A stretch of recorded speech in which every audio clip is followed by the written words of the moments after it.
Tadi kita sudah bicara soal singgung sedikit soal teknologi. Sekarang soal bagaimana tadi Bapak toleransi umat khususnya di Indonesia yang Pak Habibie lihat saat ini, Pak. Bagaimana kondisi di Indonesia saat ini, baik dari situasi politiknya, kemudian toleransi antar umat. Begini ya, sebelum saya jelaskan itu, saya harus introduction, ya, menjelaskan bahwa tiap masyarakat punya dunianya. Okay.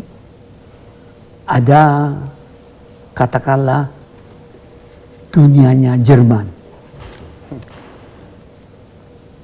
Ada dunianya Timur Tengah. Ada dunianya Amerika. Ada dunianya China. Ada dunianya Indonesia. Okay. Jadi dalam hal itu, saya menggarisbawahi bahwa dunianya Indonesia berbeda dengan dunianya Jerman atau dunia yang di Timur Tengah. Persamaannya di Timur Tengah ada agamanya, Islam. Tapi perbedaannya dia negara Islam, kita tidak. Kita adalah suatu negara yang memiliki undang-undang dasar, produk hukum dari masyarakat, yang masyarakatnya itu yakin adanya Tuhan yang Maha Esa. Jadi kalau Anda tidak percaya pada eksistensi adanya Tuhan yang Maha Esa, atau Anda ada ateis, bukan berarti Anda tidak boleh hidup di Indonesia. Boleh saja.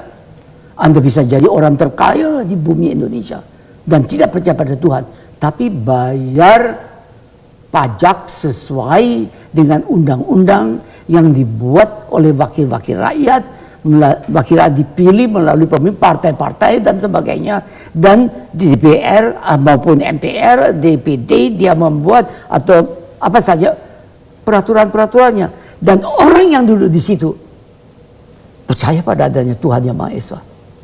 Karena tidak mungkin dia kalau masuk dia mau sumpah dengan apa? Dia nggak bisa, saya nggak percaya pada Tuhan. Udah melanggar konstitusi. Tidak mungkin. Tapi kalau Anda terkaya di sini dia percaya pada Tuhan, oke. Tapi kalau Anda terkaya di sini dan mulai menggerakkan, menghina orang yang beragama, Anda udah melanggar undang-undang dasar. Kita tegas. Jadi didudukkan Pak ya, semuanya itu sesuai dengan aturan saja. Iya, jelas dong. Dan orang yang membuat undang-undang itu orang yang disumpah. Oke. Tapi kalau melihat bagaimana dari segi tadi toleransi umat beragama, kemudian bagaimana politik will-nya bagaimana Pak? Saya bilang terus terang, political will adalah terjadi asal mulanya pada Sumpah Pemuda tahun 28, di mana pemuda-pemuda kita bersumpah satu bahasa Indonesia, satu bangsa Indonesia, dan satu wilayah tanah air. Itu udah political will. Dari situ kita kembangkan bahasanya.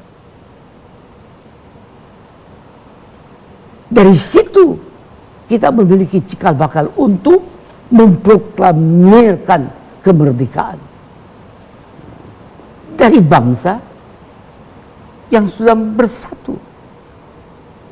Dalam Sumpah Pemuda itu tidak termasuk bekas-bekas koloni yang jajahan lain.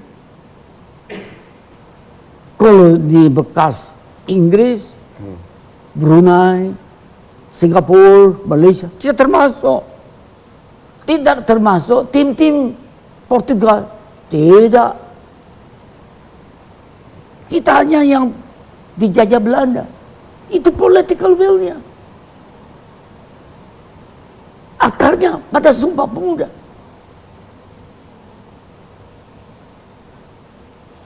Dan kita berjuang untuk itu. Bahwa kita pluralistik, itu bukan baru. Bedanya dengan Amerika. Amerika pluralistik karena apa? Orang Amerika yang benar itu orang Indian.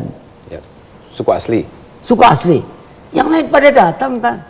Dari timur, dari barat. Jadi orang Amerika. Jadi pluralistik mereka itu adalah ya berapa tahun? Hampir 300 tahun? Belum tentu. Ya. Sejak Columbus. Nah, kalau kita Indonesia, lain, kita di benua maritim itu sudah ada. Sejak awal kita Sejak sama-sama. awal. Oke. Ada yang datang dari China, ada yang datang dari mana saja. Ya. Jadi kita sudah biasa hidup Berbeda beragam. berbeda beragam. Karena itu Bhinneka Tunggal Ika. Jangan mau ya dipanas-panasin, diadu domba. Kita tahu dong kalau kita berantakan sudah menang, jangan kamu injak yang kalah itu dong.